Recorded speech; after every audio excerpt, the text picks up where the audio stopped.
Open ಸವಾಲು ಹಾಕಿದ್ದೀನಿ ನಾನು ಬೇರೆಯವ್ರ ಹಂಗಲ್ಲ. ಮುಖ್ಯಮಂತ್ರಿ ಮುಂದೆನೇ ಈ ಮಾತನ್ನು ಹೇಳಿದ್ದೀನಿ ನಾನು. ಒಂದು ಮನೆ ರೀ, ಒಂದು ಮನೆ ಏನಾರು ಕೊಟ್ಟಿದ್ರೆ ಸ್ಲಮ್ ಬೋರ್ಡಲ್ಲಿ, ಪಾಪ ಸೋಮಣ್ಣವ್ರು ಪ್ರಯತ್ನ ಮಾಡಿದ್ರು, ಬಡವ್ರ ಬಗ್ಗೆ ಅವ್ರ ಕಾಳಜಿ ಇತ್ತು. ಒಂದು ಮನೆ ಸ್ಲಮ್ ಬೋರ್ಡಲ್ಲಿ ಏನಾರು 2019 ಇಂದ 23ವರೆಗೂ ಒಂದು ಮನೆ ಏನಾರು ಕೊಟ್ಟಿದ್ರೆ ನಾನು ರಾಜಕೀಯದಿಂದ ನಿವೃತ್ತಿ ತಗೊಂಡಿನಿ. ಬನ್ನಿ.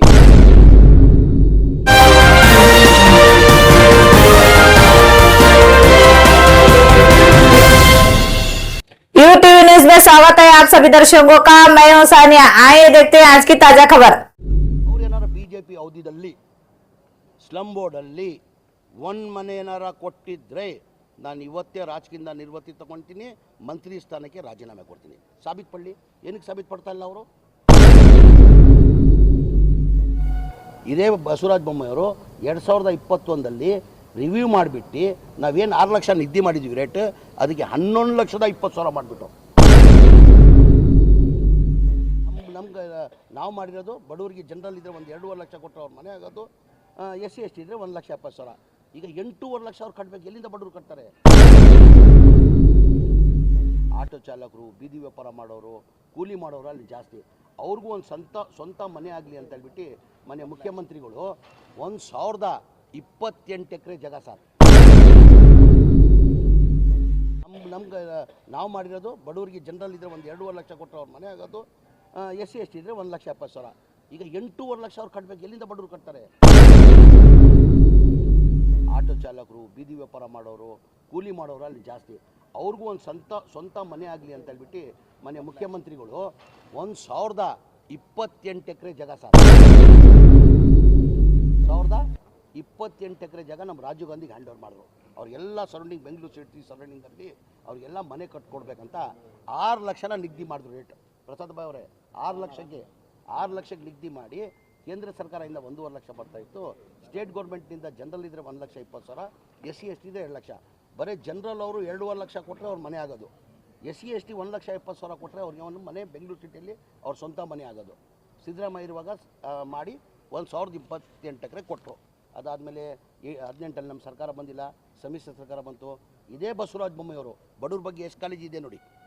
ಇದೇ ಬಸವರಾಜ ಬೊಮ್ಮಾಯಿಯವರು 2021ರಲ್ಲಿ ರಿವ್ಯೂ ಮಾಡಿಬಿಟ್ಟು ನಾವೇನು 6 ಲಕ್ಷ ನಿಗದಿ ಮಾಡಿದ್ವಿ ರೇಟ್, ಅದಕ್ಕೆ 11,20,000 ಮಾಡಿಬಿಟ್ಟು ಈಕ್ವಲ್ ಟು ಡಬಲ್. ಈಗ ನಮ್ಗೆ ನಾವು ಮಾಡಿರೋದು ಬಡವರಿಗೆ ಜನರಲ್ ಇದ್ದರೆ ಒಂದು 2.5 ಲಕ್ಷ ಕೊಟ್ಟರೆ ಅವ್ರ ಮನೆ ಆಗೋದು, SC ST ಇದ್ದರೆ 1,70,000. ಈಗ 8.5 ಲಕ್ಷ ಅವ್ರು ಕಟ್ಟಬೇಕು. ಎಲ್ಲಿಂದ ಬಡವರು ಕಟ್ತಾರೆ? ಆ ಕೆಲಸಗಳು, ಕಾಮಗಾರಿನೂ ಎಲ್ಲ ನಿಂತುಬಿಟ್ಟಿತ್ತು. ಯಾರೂ ಬರ್ತಾಯಿಲ್ಲ, ಅಪ್ಲಿಕೇಶನ್ ಇಲ್ಲ, ಯಾವುದಿಲ್ಲ. ನಮ್ಮ ಸರ್ಕಾರ ಬಂದಾದಮೇಲೆ ಮನೆ ಮುಖ್ಯಮಂತ್ರಿನ ಕೇಳಿದ್ರು, ನಾನು ಒಂದು ಕನಸು ತಗೊಂಡು ಬೆಂಗಳೂರು ಸಿಟಿದು ಏನಾಯಿತು 1 ಲಕ್ಷ ಹೌಸಿಂಗ್ ಸ್ಕೀಮ್ ಅಂತ. ನಾನು ಹೇಳಿದೆ, ಸರ್ ತಾವು 6 ಲಕ್ಷ ನಿಗದಿ ಮಾಡಿದ್ದೀರಿ ರೇಟ್, ಈ BJP ಸರ್ಕಾರದಲ್ಲಿ ಬಸವರಾಜ ಬೊಮ್ಮಾಯಿಯವರು ರಿವ್ಯೂ ಮಾಡಿಬಿಟ್ಟು 11,20,000 ಈಕ್ವಲ್ ಡಬಲ್ ಮಾಡಿಬಿಟ್ಟವ್ರೆ. ಯಾರೂ ಮುಂದೆ ಬರ್ತಾಯಿಲ್ಲ ಸರ್. ಪಾಪ ಬಡವರು ಎಲ್ಲಿಂದ ಕಟ್ಟಕ್ಕಾದ? 2 ಲಕ್ಷ ಕೊಡೋದೇ ಕಷ್ಟ. ಅವರು 8.5 ಲಕ್ಷ ಎಲ್ಲಿ ಕೊಡ್ತಾರೆ? ಕೊಡೋಕ್ಕೆ ಸಾಧ್ಯ ಆಗಲ್ಲ ಅಂದಿದ್ದಕ್ಕೆ ಇಮಿಡಿಯೇಟ್ ಮನೆ ಮುಖ್ಯಮಂತ್ರಿಗಳು ಮೀಟಿಂಗ್ ಮಾಡಿ, ಇಲ್ಲ 1 ಲಕ್ಷ ರೂಪಾಯಿ ನೀನು ಕಡಿಮೆ ಮಾಡು, ಸರ್ಕಾರ ವತಿಯಿಂದ ನಾನು ಕೊಡ್ತೀವಿ ಅಂತ ಹೇಳ್ಬಿಟ್ಟು 1 ಲಕ್ಷ ಕಡಿಮೆ ಮಾಡಿದ್ರು. ಅವ್ರಿಗೇನು ಮಾಡಿದ್ರು, ಒಂದು ಕೆಲಸ ಮಾಡು, ಕೇಂದ್ರ ಸರ್ಕಾರದಿಂದ ರಾಜ್ಯ ಸರ್ಕಾರದ 1 ಲಕ್ಷ ಕಡಿಮೆ ಮಾಡಿದ್ರೆ 10,20,000 ಆಗ್ತದೆ. ಬೆನಿಫಿಷರಿ 3 ಲಕ್ಷ ಕೇಂದ್ರ ಸರ್ಕಾರದಿಂದ ರಾಜ್ಯ ಸರ್ಕಾರದಿಂದ 3 ಲಕ್ಷ ಕೊಡ್ತೀವಿ. 8 ಲಕ್ಷ ಏನು ಕಟ್ಟಬೇಕು ಅವರು ಬ್ಯಾಂಕಿಂದ ಲೋನ್ ತೊಗೊಳ್ಳಿ ಅಂತ ಸೂಚನೆ ಕೊಟ್ಟರು. 5 ಲಕ್ಷ ರೂಪಾಯಿ ಎಲ್ಲ ನ್ಯಾಷನಲೈಸ್ ಬ್ಯಾಂಕ್ ಅವ್ರನ್ನ ಕರೆದ್ವಿ ನಾವು. ನ್ಯಾಷನಲೈಸ್ ಭಾಳ ದಿನ ನಾವು 1 ತಿಂಗಳು ಸರ್ಕಸ್ ಮಾಡಿದ್ವಿ. ಅದಕ್ಕೆ ನ್ಯಾಷನಲೈಸ್ ಬ್ಯಾಂಕಲ್ಲಿ ಏನಾಯಿತು, ಸಿಬಿಲ್ ಇಲ್ಲ ಪಾಪ ಬಡವರಿಗೆ. ಯಾವುದೋ ಒಂದು 2 ವೀಲರ್ಗೆ ಲೋನ್ ತೊಗೊಂಡಿರ್ತಾರೆ, ಮತ್ತೊಂದು ಲೋನ್ ತೊಗೊಂಡಿರ್ತಾರೆ. ಸಿಬಿಲ್ ಇಲ್ಲ ಕಾರಣಕ್ಕೆ ನ್ಯಾಷನಲೈಸ್ ಬ್ಯಾಂಕ್ ಅವ್ರು ಯಾರೂ ಮುಂದೆ ಬಂದಿಲ್ಲ. ಮನೆ ಮುಖ್ಯಮಂತ್ರಿ ಗಮನಕ್ಕೆ ತಂದೆ ನಾನು, ಸರ್ ನ್ಯಾಷನಲೈಸ್ ಬ್ಯಾಂಕ್ ಅವ್ರು ಯಾರೂ ಮುಂದೆ ಬರ್ತಾಯಿಲ್ಲ, ಏನಕ್ಕಂದ್ರೆ ಯಾರ್ದು ಸಿಬಿಲ್ ಬರ್ತಾಯಿಲ್ಲ, ಆಲ್ಮೋಸ್ಟ್ ಸಿಬಿಲ್ ಇಲ್ಲ ಪಾಪ. ಯಾವುದೋ ಸಣ್ಣ ಪುಟ್ಟ ಲೋನ್ ತೊಗೊಂಡಿರ್ತಾರೆ ಸರ್, 1-2 ಇನ್ಸ್ಟಾಲ್ಮೆಂಟು ಕಟ್ಟಿಲ್ಲ ಅಂದರೆ ಅವ್ರು ಸಿಬಿಲ್ ಬರೋಲ್ಲ. ಹಂಗಾಗಿ ನಾವು ಪ್ರೈವೇಟಲ್ಲಿ ತೊಗೊಂಡ್ರೆ ಸರ್ 11ರಿಂದ 12% ಇಂಟ್ರೆಸ್ಟ್ ಆಗ್ತದೆ. ನ್ಯಾಷನಲೈಸ್ ಬ್ಯಾಂಕ್ ತೊಗೊಂಡ್ರೆ 7% ಇಂಟ್ರೆಸ್ಟ್ ಆಗ್ತದೆ. ನ್ಯಾಷನಲೈಸ್ ಬ್ಯಾಂಕ್ ತೊಗೊಂಡ್ರೆ ಅವ್ರಿಗೆ EMI ಇದೆಯಲ್ಲ 5,000 ಬರ್ತದೆ ತಿಂಗಳಿಗೆ. ಈಗ ಪ್ರೈವೇಟಲ್ಲಿ ತೊಗೊಂಡ್ರೆ 8,500 ಆಗ್ತದೆ. ಇಂಟ್ರೆಸ್ಟ್ ಅಮೌಂಟ್ ಡಿಫ್ರೆನ್ಸ್ ಆಗಿಬಿಡ್ತದೆ. ಮನೆ ಮುಖ್ಯಮಂತ್ರಿ ಗಮನಕ್ಕೆ ತಂದಿದ್ದಕ್ಕೆ ಒಂದು ಕೆಲಸ ಮಾಡು, ಅದು ಕ್ಯಾಬಿನೆಟ್ ತೊಗೊಂಡು ಬಂದು ಕ್ಯಾಬಿನೆಟಲ್ಲಿ ತೊಗೊಂಡು ಕ್ಯಾಬಿನೆಟಲ್ಲಿ ಕೂತ್ಕೊಂಡು ಚರ್ಚೆ ಮಾಡುವ ಅಂತ ಹೇಳ್ಬಿಟ್ಟು, ಏನು ನ್ಯಾಷನಲೈಸ್ ಬ್ಯಾಂಕ್ ಇತ್ತು ಅಷ್ಟೇ ಬೆನಿಫಿಷರಿ ಕೊಡಬೇಕು. ಏನು ನ್ಯಾಷನಲೈಸ್ ಬ್ಯಾಂಕ್ ಅವ್ರಲ್ಲಿ ಏನು ಇಂಟ್ರೆಸ್ಟ್ ಇತ್ತು ಅಷ್ಟೇ ಕೊಡಬೇಕು. ಪ್ರೈವೇಟ್ ಬ್ಯಾಂಕಲ್ಲಿ ಜಾಸ್ತಿ ಇದೆಯಲ್ಲ ಅದು ಸರ್ಕಾರದಿಂದ ಬೇರೆ ಮಾಡಬೇಕಂತ ಹೇಳ್ಬಿಟ್ಟು ಕ್ಯಾಬಿನೆಟ್ ತಂದು ಮನೆ ಮುಖ್ಯಮಂತ್ರಿ ಅಪ್ರೂವ್ 1,600 ಕೋಟಿ 12,000 ಮನೆಗಳಿಗೆ. ಏನಕ್ಕಪ್ಪ ಇದು BJP ಅವ್ರು ಮಾಡಿಲ್ಲ? 1,600 ಕೋಟಿ ಸರ್ ಇಂಟ್ರೆಸ್ಟ್ ಅಮೌಂಟಲ್ಲಿ ಈಗ ಇಲ್ಲ ಅಪ್ಲಿಕೇಶನ್ ಬಂದುಬಿಟ್ಟು ಅದೂ ನಾವು ಫೆಬ್ರವರಿಲಿ ಈಗ ಇದು ಫೆಬ್ರವರಿಲಿ ಕೊನೆಯಲ್ಲಿ ಅದೂ ಒಂದು 7,800 ಮನೆ ಕೊಡಬೇಕಂತ ತೀರ್ಮಾನ ಮಾಡಿದ್ವಿ. ಏನಕ್ಕೆ ಇದು BJP ಮಾಡಿಲ್ಲ? ನಿಮ್ಮ ಮಾಧ್ಯಮ ಸ್ನೇಹಿತರು ಕೇಳಬೇಕು ಸರ್ ನೀವು. ಇದು ಬಡವ್ರ ಬಗ್ಗೆ ನಾನು ಹೇಳ್ತಾ ಇರೋದು. ಬಡವ್ರು ಒಳ್ಳೆಯದಾಗಿಕ್ಕೆ ನಾವು ಪುಣ್ಯ ಕಟ್ಕೊಳ್ಬೇಕು, ಬಡವ್ರ ಸೇವೆ ಮಾಡಿ ಮಾಡ್ಬೋದಾಗಿತ್ತು. BJP ಏನಕ್ಕೆ 6,000 ಇದ್ದಿದ್ದು ಏನಕ್ಕೆ 11,020 ಲಕ್ಷ ಮಾಡಿದ್ರು?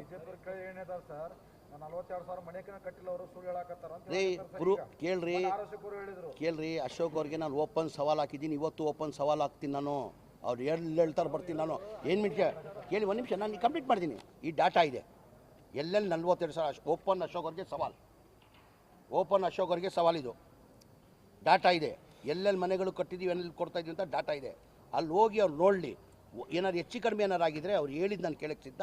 ಅದ್ರ ಜೊತೆಯಲ್ಲಿ BJP ಅವ್ರಿಗೆ ನಾನು ಓಪನ್ ಸವಾಲು ಹಾಕಿದ್ದೀನಿ. ಅಕ್ಟೋಬರ್ 6ನೇ ತಾರೀಕು ಕೊಪ್ಪಳ ಫಂಕ್ಷನಲ್ಲಿ ನಾನು ಸವಾಲು ಹಾಕಿದ್ದೀನಿ BJP ಅವ್ರಿಗೆ. ಪಾಪ ಸೋಮಣ್ಣ ಅವ್ರು ಇದ್ದರು, ವಸತಿ ಮಂತ್ರಿಯಾಗಿ ಸೋಮಣ್ಣ ಭಾಳ ಪ್ರಯತ್ನ ಮಾಡಿದ್ರು. ಅವ್ರ ಬಡವ್ರ ಬಗ್ಗೆ ಕಾಳಜಿ ಇತ್ತು ಸೋಮಣ್ಣನಿಗೆ. ಯಡಿಯೂರಪ್ಪ ಅಂತವನು ಪ್ರಯತ್ನ ಮಾಡಿದ್ರು. ಇಲ್ಲ ಬಡವ್ರು ದುಡ್ಡು ಕಟ್ಟಕ್ಕೆ ಸಾಧ್ಯ ಆಗಲ್ಲ, ನಾವೇ ಸರ್ಕಾರ ವತಿಯಿಂದ ಕಟ್ಟಬೇಕಂತ ಭಾಳಷ್ಟು ಸೋಮಣ್ಣ ಅವರು ಯಡಿಯೂರಪ್ಪ ಅಂತವೂ ಪ್ರಯತ್ನ ಮಾಡಿದ್ರು. ಬಸವರಾಜ ಬೊಮ್ಮಾಯಿತವನು ಪ್ರಯತ್ನ ಮಾಡಿದ್ರು. ಅವ್ರ ಬಡವ್ರ ಬಗ್ಗೆ ಕಾಳಜಿ ಇದ್ದಿಲ್ಲ, ಆಗಲಿಲ್ಲ. ಪ್ರಯತ್ನ ಮಾಡಿದ್ರು, ಇಲ್ಲ ಅಂತ ಇಲ್ಲ. ಅವ್ರು ಏನಾರು BJP ಅವಧಿಯಲ್ಲಿ ಸ್ಲಮ್ ಬೋರ್ಡಲ್ಲಿ ಒಂದು ಮನೆ ಏನಾರ ಕೊಟ್ಟಿದ್ದರೆ ನಾನು ಇವತ್ತೇ ರಾಜಕೀಯದಿಂದ ನಿರ್ವೃತ್ತಿ ತಗೊಳ್ತೀನಿ, ಮಂತ್ರಿ ಸ್ಥಾನಕ್ಕೆ ರಾಜೀನಾಮೆ ಕೊಡ್ತೀನಿ. ಸಾಬೀತು ಪಡಲಿ. ಏನಕ್ಕೆ ಸಾಬೀತು ಪಡ್ತಾ ಇಲ್ಲ ಅವರು? ಓಪನ್ ಸವಾಲು ಹಾಕಿದ್ದೀನಿ ನಾನು ಬೇರೆಯವ್ರು ಹಂಗಲ್ಲ. ಮುಖ್ಯಮಂತ್ರಿ ಮುಂದೆನೇ ಈ ಮಾತನ್ನು ಹೇಳಿದ್ದೀನಿ ನಾನು. ಒಂದು ಮನೆ ರೀ, ಒಂದು ಮನೆ ಏನಾರು ಕೊಟ್ಟಿದ್ದರೆ ಸ್ಲಮ್ ಬೋರ್ಡಲ್ಲಿ ಪಾಪ ಸೋಮಣ್ಣ ಅವ್ರು ಪ್ರಯತ್ನ ಮಾಡಿದ್ರು, ಬಡವ್ರ ಬಗ್ಗೆ ಅವ್ರ ಕಾಳಜಿ ಇತ್ತು. ಒಂದು ಮನೆ ಸ್ಲಮ್ ಬೋರ್ಡಲ್ಲಿ ಏನಾರು 2019ಇಂದ 23ವರೆಗೂ ಒಂದು ಮನೆ ಏನಾರು ಕೊಟ್ಟಿದ್ರೆ ನಾನು ರಾಜಕೀಯದಿಂದ ನಿರ್ವೃತ್ತಿ ತೊಗೊಂಡಿದ್ದೀನಿ. ಬನ್ನಿ, ಯಾವ ಬೇಕು. ಈಗ ವಿರೋಧ ಪಕ್ಷ ನಾಯಕರಿದ್ದಾರೆ, ಅವ್ರು ಕೇಳೋದು ಹಕ್ಕಿದೆ. ಕರೀರಿ, ನಮ್ಮನ್ನ ಚೇರ್ಮನ್ನ ಕರೀಲಿ. ಈ ಮನೆಗಳು ಕೊಡ್ತಾ ಇದ್ದಿಲ್ಲ 42,000 ಮನೆಯಲ್ಲಿ ಲೈವ್ ತೋರಿಸ್ಬೇಕಾ, ವೀಡಿಯೋ ಕಾನ್ಫರೆನ್ಸ್ ಮುಖಾಂತರ ತೋರಿಸ್ತೀವಿ. ಇಲ್ಲ ನೀವು ಹೋಗ್ಬೇಕಾ, ಸ್ಪಾಟ್ ಹೋಗ್ಬೇಕಾದ್ರೆ ಯಾವ ಸ್ಪಾಟ್ ಹೋಗ್ಬೇಕು ಅಂತ ನಾವು ಸಿದ್ಧ. ಮಾತಾಡಲಿ, ಬರಲಿ. लेटेस्ट न्यूज अपडेट्स के लिए YouTube एक्सप्रेस को सब्सक्राइब कीजिए, साथ में बेल आइकॉन को भी क्लिक कीजिए। साथ ही साथ लाइक, शेयर और कमेंट करना ना भूलिए।